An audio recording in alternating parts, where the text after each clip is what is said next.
नमस्कार, हिमाचल दस्तक में एक बार फिर आपका स्वागत है। मैं हूं आपके साथ मस्तराम डलैल। पेश करते हैं हिमाचल प्रदेश की प्रमुख खबरें। हिमाचल प्रदेश के सरकारी स्कूलों को बंद करने और मर्ज करने में बहुत बड़ी बाधा आ गई है, क्योंकि अब इस फैसले को लेकर मंत्रिमंडल में ये फैसला हुआ था, इसकी प्रोसीडिंग भी जारी हो गई और इसकी तमाम सूची भी तैयार हो गई।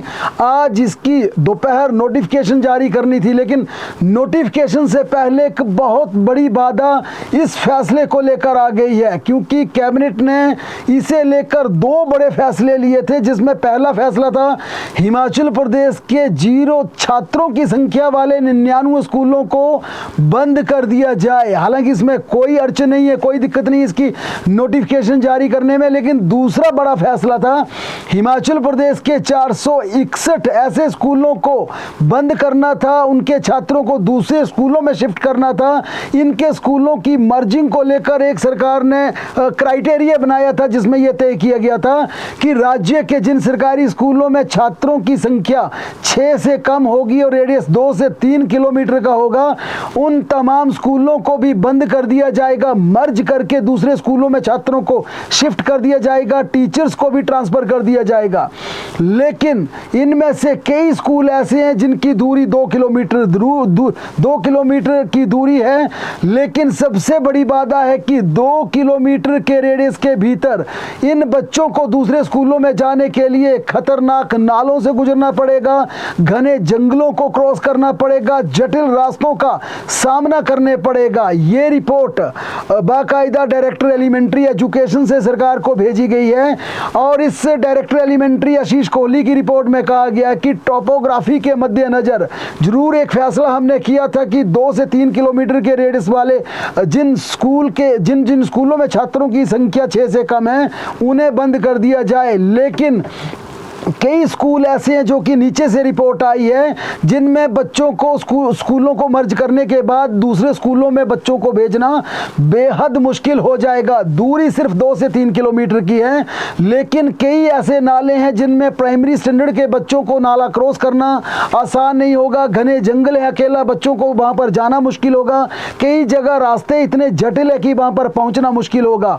और रिपोर्ट में कहा गया कि 100 के आसपास ऐसे स्कूल हैं जिन्हें मर्ज करना मुश्किल हो जाएगा। अब इस नोटिफिकेशन में बाधा आने के चलते इस फैसले में बड़ा बदलाव संभावित है, क्योंकि डायरेक्टर एलिमेंट्री एजुकेशन से सचिवालय पहुंची फाइल के आधार पर जब सरकार को यह मामला बताया गया, तो तुरंत सेक्रेटरी एजुकेशन राकेश कंवर ने इसकी फाइल अपने पास मंगवा ली है, और अब शिक्षा सचिव मुख्यमंत्री से बात करके इस मामले को सुलझाने में पूरी तरह से जुट गए हैं। और माना यह जा रहा है कि इसकी नोटिफिकेशन जल्द कर दी जाएगी। लेकिन ऐसे तमाम 100 के आसपास ऐसे स्कूलों को जिन्हें मर्ज करने पर चाहे 2 किलोमीटर की दूरी प्राइमरी स्टैंडर्ड की है, चाहे अपर स्कूलों की दूरी 3 किलोमीटर की है, लेकिन जहां जटिल रास्ता होगा, नाले होंगे या घने जंगल होंगे, उन स्कूलों को मर्ज नहीं किया जाएगा। यानी सीधा मतलब है, जिन 461 स्कूलों को मर्ज करने का फैसला लिया था, उनमें से 100 के आसपास स्कूल बच सकते हैं, उनमें ताला नहीं लगेगा, उनमें यथावत पढ़ाई चलती रहेगी। और इसे लेकर आज देर शाम तक या फिर कल छुट्टी का दिन होगा, 16 तारीख को इसकी नोटिफिकेशन जारी हो सकती है। इसी बीच एक बड़ी खबर है कि हिमाचल प्रदेश में भी जहां जिन कॉलेजेस में छात्रों की संख्या कम है, उन कॉलेजेस को भी बंद कर दिया जाएगा, उन कॉलेजेस को मर्ज कर दिया जाएगा। छात्र संख्या के आधार पर कॉलेजों के सरप्लस प्रोफेसर भी बदले जाएंगे। सरकार ने इस युक्तिकरण को लेकर अभियान शुरू कर दिया है। तमाम प्रिंसिपल से रिपोर्ट तलब की गई है, और 1 महीने के भीतर डायरेक्टर हायर एजुकेशन ने यह रिपोर्ट तलब की है। हिमाचल प्रदेश में कुल 130 डिग्री कॉलेज हैं। 40 छात्रों पर कॉलेजों को एक प्रोफेसर देने का सरकार ने प्रावधान किया है, लेकिन अब यह माना जा रहा है कि कई जगह प्रोफेसर ज़्यादा है, छात्रों की संख्या कम है, सब्जेक्ट वाइज देखा जा रहा है। इसके चलते कॉलेजों में प्रोफेसर के युक्तिकरण की मुहिम भी शुरू हो गई है।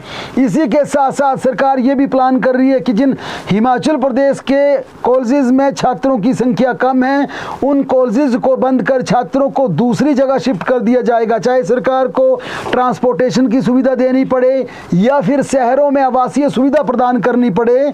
हिमाचल प्रदेश के मुख्यमंत्री सुखविंदर सिंह सुक्खू ये मान चुके हैं कि अगर स्टैंडर्ड एजुकेशन देने के लिए कॉलेज स्टूडेंट्स को अगर आवासीय सुविधा शहरों में देनी पड़ती है तो बच्चों को किराए का घर भी सरकार दे देगी। लेकिन जिस प्रकार से जगह जगह कॉलेज खोल दिए गए हैं, प्राइमरी स्कूलों में कॉलेज खोल दिए गए हैं, उस पर भी अब सरकार बड़ा फैसला लेने जा रही है। और इससे पहले, इस फैसले को लागू करने से पहले यहां पर तमाम विधायकों की, प्रतिनिधियों की, जनता को भी एक बार कॉन्फिडेंस में लिया जाएगा, उसके बाद पूछा जाएगा। और सरकार की ये योजना अगर धरातल पर सही मायने में अगर स्ट्रीक बैठी तो हिमाचल प्रदेश के कई कॉलेज बंद हो सकते हैं, मर्ज हो सकते हैं। कल कांगड़ा जिला के देरा विधानसभा क्षेत्र में 39 साल के बाद राज्य स्तरीय आजादी का महोत्सव मनाया जाएगा। मुख्यमंत्री सुखविंदर सिंह सुक्खू इस पर्व में कल देरा में मुख्य अतिथि होंगे। मुख्यमंत्री कल देरा के कर्मचारियों समेत आम जनता को वहां से संबोधित करके ही बड़ी घोषणाएं कर सकते हैं। शिमला जिला में जिला स्तरीय स्वतंत्रता दिवस पर deputy chief minister Mukesh Agnihotri ध्वजारोहण करेंगे। इसके साथ ही सोलन जिला में कुलदीप सिंह पठानिया, हमीरपुर में कर्नल धनीराम शांडिल, ऊना में प्रोफेसर चंद्र कुमार, लाहौल स्पीति में हर्षवर्धन चौहान, किन्नौर में जगत सिंह नेगी, चंबा में रोहित ठाकुर, सिरमौर के नाहन में अनिरुद्ध सिंह तथा कुल्लू में विक्रमादित्य सिंह ध्वजारोहण करेंगे। मंडी में राजेश धर्मानी, बिलासपुर में यादविंदर गोमा जिला स्तरीय स्वतंत्रता समारोह का ध्वजारोहण करेंगे। लेकिन सबसे ज्यादा कल हिमाचल प्रदेश के लोगों की निगाहें देहरा के कार्यक्रम पर टिकी होंगी। कल कांगड़ा जिला के लिए बड़ी घोषणा होने की संभावना है, क्योंकि देरा में मुख्यमंत्री का जाना, देरा में इस राज्य स्तरीय कार्यक्रम की मेजबानी करवाना सीधा सीधा संकेत है कि वहां से मुख्यमंत्री सुखविंदर सिंह सुक्खू की धर्मपत्नी कमलेश ठाकुर विधानसभा उपचुनावों में निर्वाचित हुई है। तो इसके चलते कल देरा के लिए भी बड़ी सौगात मिलेगी और ये बड़ी सौगात पोंग विस्थापितों को जमीन की हो सकती है। दूसरा, कांगड़ा जिला के लिए कल एक बड़ी घोषणा संभावित मानी जा रही है। हिमाचल प्रदेश के कर्मचारी पेंशनर्स के डीए का भी कल बड़ा तोहफा मिल सकता है। इसके लिए वित्त विभाग ने अपनी प्रपोजल बनाकर मुख्यमंत्री को दे दिया, जिसमें कहा है कि 4% डीए अगर जनवरी 2023 से कर्मचारी पेंशनर्स को दिया जाता है तो प्रति माह 50 करोड़ रुपए का अतिरिक्त बोझ राज्य सरकार के खजाने पर पड़ेगा। सालाना 600 करोड़ का बोझ होगा। और जनवरी 2023 से डीए की जो पेंडिंग किस्त है 4%, अगर ये कल घोषित होती है तो 18 महीने का एरियर, जिसकी राशि 1000 करोड़ वित्त विभाग ने मुख्यमंत्री को बताई है, यानी कि 1000 करोड़ डीए का एरियर बन जाएगा। और इसके साथ साथ जो बढ़ी हुई जो वेतन में बढ़ोतरी होगी वो सालाना 600 करोड़ होगी, प्रति माह 50 करोड़ होगी। लेकिन ये माना जा रहा है कि मुख्यमंत्री अपनी घोषणा में 1 सितंबर से इसे लागू करने का ऐलान कर सकते हैं, यानी कि जो 4% डीए बढ़ोतरी का ऐलान संभावित है वह 1 सितंबर को, जब हिमाचल प्रदेश के कर्मचारियों को वेतन मिलेगा, पेंशनर्स को पेंशन मिलेगी, तो 1 सितंबर को 4% डीए की बढ़ोतरी के साथ मिलेगा। यहां पर कर्मचारियों की बात की जाए तो संशोधित वेतनमान, जो कि 2016 से संशोधित वेतनमान यहां पर जनवरी 2023 से दिया गया है, उसका भी 8000 करोड़ का एरियर की देनदारी यहां पर खड़ी है। लेकिन एरियर का मामला फिलहाल सरकार ने खटाई में डाल दिया है। लेकिन इतनी जरूर संभावना जताई जा रही है कि कल हिमाचल प्रदेश के कर्मचारी पेंशनर्स को 4% डीए की अनाउंसमेंट हो सकती है, क्योंकि यहां पर 12% राज्य कर्मचारी पीछे चल रहे हैं, जबकि केंद्रीय कर्मचारी 50% तक पहुंच गए हैं। लेकिन हिमाचल प्रदेश के कर्मचारियों की 4% की 3 किस्तें लंबित है। और इसी के चलते ये वित्त विभाग में जिस प्रकार से मुख्यमंत्री की चर्चा हुई है, हालांकि सीएम सुक्खू का एक अपना स्टाइल है, उनका अपना एक अदा है, उनकी अपनी कार्यशैली है, ऐन मौके पर अपने फैसले को पलट भी सकते हैं। लेकिन वित्त विभाग पूरी तरह से कॉन्फिडेंट है कि जिस तरह से मुख्यमंत्री ने कसरत की है, उनसे पूरा फीडबैक लिया है। कल 4% डीए की, जो कि जनवरी 2023 से पेंडिंग है, उसकी घोषणा हो सकती है। और 1 सितंबर 2024 के बढ़े हुए वेतन में 4% डीए मिल सकता है। इसके अलावा कल किसानों, बागवानों और हिमाचल प्रदेश के युवाओं के लिए बड़ी घोषणाएं संभावित है। देरा के राज्य स्तरीय कार्यक्रम के लिए मुख्यमंत्री आज 5 दिन के प्रवास पर रवाना हो गए। 15 को देरा में झंडा फहराएंगे, 16 को हमीरपुर में स्वामित्व योजना का शुभारंभ करेंगे, जिसमें तमाम लोगों को लाल लकीर वाली जमीनों का मालिकाना हक दिया जाएगा। 17 को इंडोर स्टेडियम नादौन का नींव पत्थर रखेंगे। हालांकि इस इंडोर स्टेडियम का 10 से 15% काम पूरा हो चुका है, लेकिन चुनावी व्यस्तता के चलते मुख्यमंत्री फाउंडेशन स्टोन नहीं रख पाए थे। और इसके बाद भी अगले 2 दिन मुख्यमंत्री हमीरपुर नादौन में रहेंगे। सोमवार को रक्षाबंधन का दिन होगा। इस दिन मुख्यमंत्री दिल्ली के लिए रवाना हो सकते हैं, क्योंकि याद कीजिए पिछले कुछ दिन पहले मुख्यमंत्री की रविवार के दिन राजभवन गए थे, राज्यपाल से मुलाकात की थी। इस मुलाकात के बाद ये कयास लगाए जा रहे थे कि बीएस की नियुक्ति पर चर्चा हुई होगी, डिजास्टर पर नियुक्ति चर्चा हुई होगी, लेकिन चर्चा हिमाचल प्रदेश में प्रस्तावित मंत्रिमंडल के विस्तार को लेकर, मंत्रियों के विभागों के फेरबदल को लेकर भी हुई है। और इस मुलाकात के बाद ये माना जा रहा है कि मुख्यमंत्री का जब ये हमीरपुर नादौन का कार्यक्रम पूरा होगा, इसके बाद शिमला आने के बजाय सीधे दिल्ली के लिए रवाना हो जाएंगे। और दिल्ली में वह कैबिनेट के विस्तार पर, इसके अलावा मंत्रियों के विभागों में रिशफलिंग पर चर्चा कर सकते हैं। 27 को मानसून का सत्र भी शुरू हो रहा है। इसके चलते हिमाचल विधानसभा में चीफ व्हिप भी बनेगा, कई चेयरमैन वाइस चेयरमैन भी बनेंगे। और इसे लेकर यह माना जा रहा है कि जिस प्रकार से सीपीएस का मामला हिमाचल प्रदेश हाई कोर्ट में इसका विचाराधीन है, इस पर फैसला रिजर्व कर दिया गया है। इस पर किसी भी समय ये फैसला सुनाया जा सकता है। इस पर सरकार की नजरें टिकी है, प्रदेश के तमाम लोगों की नजरें टिकी हैं। लिहाजा ये माना जा रहा है कि मुख्यमंत्री सोमवार को जब दिल्ली रवाना होंगे तो दिल्ली में तमाम केंद्रीय नेताओं से चर्चा करेंगे, मुलाकात करेंगे। हिमाचल प्रदेश की वित्तीय स्थिति के मद्देनजर भी उनका ये दौरा महत्वपूर्ण होगा, क्योंकि फंडिंग के लिए मुख्यमंत्री प्रयास करेंगे, तमाम विभागों से पैसा लिया जाए, केंद्रीय मंत्रियों से पैसा लिया जाए, लेकिन केंद्रीय हाईकमान, कांग्रेस हाईकमान से चर्चा भी करेंगे, क्योंकि अब कयास लगाए जा रहे हैं कि मानसून सत्र से पहले हिमाचल प्रदेश विधानसभा का सत्र शुरू होने से पहले कैबिनेट का विस्तार, मंत्रियों के विभागों में रिशफलिंग, वाइस चेयरमैन की नियुक्तियां और इसके साथ साथ चीफ व्हिप की ताजपोशी, ये बड़े फैसले हो सकते हैं। संगठन में बदलाव को लेकर भी लंबे समय से चर्चा चल रही है। हिमाचल प्रदेश मंत्रिमंडल की बैठक भी होगी और ये बैठक 24 को टेंटेटिव इसका शेड्यूल रखा गया है, लेकिन 24 को मुख्य सचिव को दिल्ली जाना पड़ सकता है। इसके चलते ये बैठक 25 यानी रविवार के दिन भी हो सकती है, या फिर सोमवार दोपहर बाद कैबिनेट की सोमवार दोपहर बाद विधानसभा का मानसून सत्र का आगाज होगा। और 27 तारीख को कैबिनेट की मीटिंग शाम के समय हो सकती है। टेंटेटिव शेड्यूल रखा गया क्योंकि कई विधेयक विधानसभा में लाने, इसलिए विधानसभा के मानसून सत्र के दौरान या इससे पहले मंत्रिमंडल की बैठक होगी। इसके लिए तैयारियां पूरी चल रही हैं। कल मुख्यमंत्री सुखविंदर सिंह सुक्खू से हिमाचल प्रदेश के पटवारी कानूनगो संघ का प्रतिनिधिमंडल मिलेगा और हर एक जिला के जिला अध्यक्ष और प्रदेश की कार्यकारिणी को इसमें बुलाया गया है, जिसमें बड़े समय से जिस प्रकार से स्टेट कैडर का गतिरोध चल रहा था, इस गतिरोध को तोड़ने का प्रयास किया जाएगा। और यहाँ पर बड़े स्तर पर यह प्रयास किया जा रहा है कि सरकार के साथ बैठकर मुख्यमंत्री से आश्वासन लेने के बाद तमाम पटवारी कानूनगो अपनी हड़ताल वापस ले लेंगे, कामकाज पर लौट आएंगे। हालांकि इस डिजास्टर की घड़ी में पटवारी कानूनगो ने पहले ही ऐलान कर दिया था कि संकट की घड़ी में हम बिल्कुल अपनी ड्यूटी पर डटे रहेंगे। एडिशनल चार्ज भी उन्होंने ले लिए थे क्योंकि संकट प्रदेश पर था, इसलिए 2 कदम आगे बढ़ते हुए उन्होंने सरकार का साथ दिया। साथ में उनका यह भी मानना है कि हम भी जनहित में अपने इस हड़ताल को वापस लेने के लिए तैयार है, लेकिन कम से कम सरकार भी उनके बारे में अच्छा सोचे। जिस प्रकार की कठिनाइयां, जिस प्रकार की जटिलताएं इन्हें झेलनी पड़ती हैं, जिस प्रकार की समस्याओं का सामना करना पड़ता है, अब पटवारी कानूनगो संघ मुख्यमंत्री से मिलकर कल इस बात को रखेगा कि कम से कम उनके बारे में भी सरकार उदारता से सोचे। कल 3 बजे मुख्यमंत्री सुखविंदर सिंह सुक्खू ने उन्हें मुलाकात के लिए वक्त दिया है।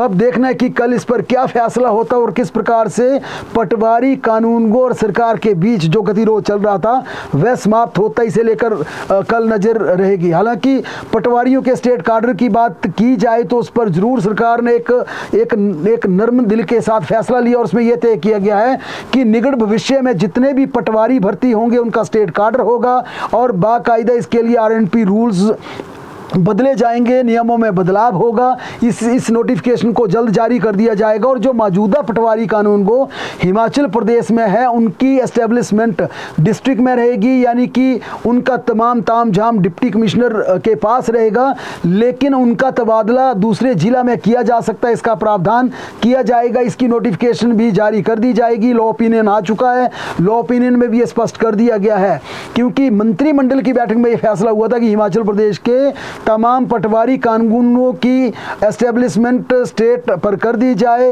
और इसी के तहत उनका स्टेट कार्डर कर दिया जाए। लेकिन सरकार ने इसमें उनके हित में बड़ा फैसला लिया है कि उन्हें ट्रांसफर प्रदेश के किसी भी हिस्से में किया जा सकता है तबादला। ये नई तबादला पॉलिसी उन पर लागू कर दी गई है, लेकिन उनकी एस्टेब्लिशमेंट डिस्ट्रिक्ट में रहेगी। लेकिन निकट भविष्य में जितने भी पटवारी भर्ती होंगे उनके आरएनपी रूल्स चेंज होंगे, उसमें स्टेट कार्डर उनका बनेगा। ये प्रावधान किया गया, ये फैसला किया गया है। हिमाचल प्रदेश पर्यटन विभाग की मुख्यमंत्री सुखविंदर सिंह सुक्खू ने कल बैठक ली थी, उसमें कई बड़े ऐलान किए गए हैं, जिसमें धर्मशाला में 161 करोड़ की लागत से कन्वेंशन सेंटर का निर्माण चल रहा है। पालमपुर के नगरोटा बगवा के सुधारीकरण पर 95 करोड़ की लागत वहां पर की जा रही है। नदौन में वेलनेस सेंटर के निर्माण पर 91 करोड़ रुपए व्यय किए जा रहे हैं। हमीरपुर जिला के बाबा बालकनाथ जी द्योड़सिद्ध में पर्यटकों की सुविधा के लिए 65 करोड़ रुपए खर्च किए जाएंगे। नदौन में 64 करोड़ रुपए की लागत से राफ्टिंग कॉम्प्लेक्स का विकास होगा, जबकि शिमला जिला के बनूटी में 58 करोड़ से वेलनेस सेंटर का निर्माण किया जाएगा। मनाली में 45 करोड़ की लागत से वेलनेस सेंटर बनेगा। धर्मशाला में 39 करोड़ की लागत से आइस स्केटिंग रिंक व रोलर स्केटिंग रिंक का निर्माण किया जाएगा। शिमला में 34 करोड़ की लागत से आइस स्केटिंग रिंक का एवं रोलर स्केटिंग रिंक का विकास किया जाएगा। कुल्लू में 27 करोड़ की लागत से वेलनेस सेंटर विकास तथा कुल्लू जिला के नगर कैसल के जीर्णोद्धार पर 11 करोड़ रुपए व्यय किए जाएंगे। मुख्यमंत्री ने कल इस बैठक की अध्यक्षता करते हुए उन्होंने अधिकारियों को परियोजना में तेजी लाने तथा निर्धारित समय अवधि में कार्य पूरा करने के कड़े निर्देश जारी किए हैं। केंद्रीय गृह मंत्रालय ने स्वतंत्रता दिवस के अवसर पर वीरता एवं विशिष्ट सेवा के लिए पदक की घोषणा कर दी है। हिमाचल प्रदेश पुलिस, होमगार्ड, नागरिक सुरक्षा और अग्निशमन के 7 अधिकारियों व जवानों को इसके लिए चुना गया है। प्रदेश के assistant sub inspector Ranjana Sharma को विशिष्ट सेवा के लिए राष्ट्रपति पदक का चयन किया गया है। वहीं पुलिस विभाग में सराहनीय सेवा के लिए पदक बिलासपुर जिला के पुलिस अधीक्षक संदीप धवल, सब इंस्पेक्टर हेम प्रकाश, इंस्पेक्टर नागदेव और असिस्टेंट सब इंस्पेक्टर को चुना गया है। हिमाचल में होमगार्ड एवं नागरिक सुरक्षा के लिए वरिष्ठ प्लाटून कमांडर जय कुमार को भी पदक के लिए उनका चयन किया गया है। अग्निशमन विभाग में बेहतर सेवाओं के लिए स्टेशन फायर ऑफिसर मनसा राम और राजेंद्र कुमार तथा सब फायर ऑफिसर अशोक कुमार को यह पदक मिलेगा। मुख्यमंत्री सुखविंदर सिंह सुक्खू को स्वतंत्रता दिवस पर झंडा न फहराने की धमकियां अलग अलग माध्यमों से मिल रही हैं। हिमाचल प्रदेश के कई वरिष्ठ पत्रकारों के माध्यम से यह धमकी दी जा रही है। बीते मंगलवार को गगरेट के विधायक राकेश कालिया को भी धमकी भरा फोन आया था। फोन करने वाले ने खुद को सिख फॉर जस्टिस संस्था का प्रमुख बताकर धमकी दी थी। हिमाचल प्रदेश के मुख्यमंत्री को लेकर यह कहा गया था कि 15 अगस्त को वह झंडा ना फहराएं क्योंकि हिमाचल प्रदेश खालिस्तान का हिस्सा है। और धमकी वालों ने यह भी कहा था कि मुख्यमंत्री को रोकने वाले को $1 लाख दिया जाएगा। अब मनाली के विधायक भुवनेश्वर गौड़ को भी इस तरह का फोन आया जिसमें मुख्यमंत्री सुखविंदर सिंह सुक्खू को जान से मारने की धमकी दी गई है। भुवनेश्वर गौड़ ने बताया कि यह रिकॉर्डेड कॉल था जिसमें बोला गया कि हिमाचल के सीएम को जान से मार दिया जाए या हिमाचल के खालिस्तान का हिस्सा बनाया जाए। उन्होंने इस बाबत पतलीकुल पुलिस थाना में FIR दर्ज करवा दी है। हालांकि इन पूरी धमकी और खालिस्तानी मामले को लेकर स्पष्टता से बात की जाए तो ये नई बात नहीं है। ये प्रोपोगंडा हर साल 15 अगस्त के आसपास किया जाता है। इस प्रकार की रिकॉर्डिंग कॉल जगह जगह फैलाई जाती हैं, इस प्रकार की रिकॉर्डिंग कॉल की स्प्रेडिंग की जाती है। और इसके पीछे सबसे बड़ी कारण है कि यहाँ पर कुछ लोग चाहते हैं कि उन्हें पब्लिसिटी मिल जाए। ये पब्लिसिटी स्टंट है। कनाडा में बैठकर इस तरह के हथकंडे हर साल अपनाए जाते हैं। पहले जयराम सरकार में मुख्यमंत्री तत्कालीन मुख्यमंत्री जयराम ठाकुर को धमकियां दी जाती थी और बड़ी तरह की कई तरह की गीदड़ धमकियां दी जाती थी। इस बार भी इसी तरह की धमकी दी गई है और इन धमकियों को लेकर हमेशा उनका यह प्रयास रहता है कि इसे सोशल मीडिया पर स्प्रेड किया जाए, ये अखबारों की सुर्खी बनाया जाए ताकि उनकी जो एक एजेंडा, उनका प्रोपोगंडा है उसको बल मिल सके। लेकिन ये धमकियां कभी कामयाब नहीं होंगी क्योंकि हिमाचल प्रदेश और देश की सुरक्षा एजेंसियां इन धमकियों से कहीं ज़्यादा पावरफुल हैं, कहीं ज़्यादा सतर्क, सटीक और चौकन्नी हैं। बहरहाल ईडी ने Gupta builder and promoter GBP group की संपत्तियों को अटैच कर लिया है। इस ग्रुप की मोहाली तथा चंडीगढ़ के आसपास की अधिकतर संपत्तियों को अटैच किया गया है। मनी लॉन्ड्रिंग तथा पब्लिक मनी को चूना लगाने पर ईडी ने यह बड़े स्तर पर जीबीपी ग्रुप के खिलाफ कार्रवाई की है। सबसे बड़ी बात है कि जीबीपी ग्रुप में हिमाचल प्रदेश के हजारों हिमाचलियों ने चंडीगढ़ तथा मोहाली में निवेश किया है। उन्होंने फ्लैट तथा प्लॉट खरीदे हैं और ये प्लॉट उन्होंने बयाने के रूप में उन्होंने लाखों की रकम दी थी। बड़े स्तर पर अब हेरा फेरी के बाद जब ईडी ने ये संपत्तियां अटैच की हैं तो हिमाचल प्रदेश के हजारों लोगों को भी ईडी की इस कार्रवाई का जोर का झटका लगा है क्योंकि इस ग्रुप के अधिकतर लोग विदेश भाग गए हैं, लोगों का पैसा लेकर फरार हो गए हैं और अब ईडी बड़े स्तर पर इन संपत्तियों को अटैच कर पूरे मामले की जांच पड़ताल में जुट गई है। शिमला के शिव बावड़ी हादसे की आज पहली बरसी है। आज से ठीक एक साल पहले शिमला के समर हिल शिव बावड़ी धंसने से 20 लोगों की दुखद मृत्यु हुई थी। शिव बावड़ी हादसे की पहली बरसी पर जान गंवाने वाले लोगों को श्रद्धांजलि कार्यक्रम आयोजित किया गया जिसमें स्वास्थ्य परिवार कल्याण मंत्री धनीराम शांडिल ने घटनास्थल पर पहुंचकर श्रद्धांजलि अर्पित की। चंडीगढ़ मनाली हाईवे पर पहाड़ी से अल्टो कार पर पत्थर गिरने से 2 लोग बुरी तरह से चोटिल हो गए। हादसा सुबह करीब 7:30 बजे 4 मील के समीप हुआ। बाली चौकी के दुनीचंद अपनी मौसी को अल्टो कार में उपचार के लिए मंडी अस्पताल ले जा रहे थे। कार में कुल 3 लोग सवार थे। जैसे ही कार 4 मील के समीप पहुंची तो पहाड़ी से अचानक एक बड़ा पत्थर कार पर आ गिरा। इसके चलते अगली सीट पर बैठी महिला और दुनीचंद इस पत्थर की चपेट में आ गए। घायलों को उपचार के लिए जोनल अस्पताल मंडी में भर्ती करवाया गया है। हिमाचल प्रदेश के 9 जिलों में कल परसों भारी बारिश का अनुमान है। कुल्लू, किन्नौर, लाहौल स्पीति को छोड़कर शेष जिलों में भारी बारिश को लेकर अलर्ट जारी किया गया। शिमला, सिरमौर, मंडी में 1-2 स्थानों पर भारी से भारी बारिश का अलर्ट है। 17 और 18 अगस्त को भी मौसम खराब रहेगा और कई जगह बारिश होगी। 19 व 20 अगस्त को राज्य में मानसून धीमा पड़ सकता है। सिरमौर जिले में फ्लैश फ्लड का अलर्ट जारी किया गया। मौसम विज्ञान केंद्र गुरुवार 5:30 मिनट तक ये अलर्ट जारी रहेगा। लोगों को नदी नालों से दूर रहने का परामर्श दिया गया। बहरहाल प्रदेश की तमाम बड़ी खबरों के लिए लगातार जुड़े रहें हमारे साथ, देखते और पढ़ते रहें हिमाचल दस्तक।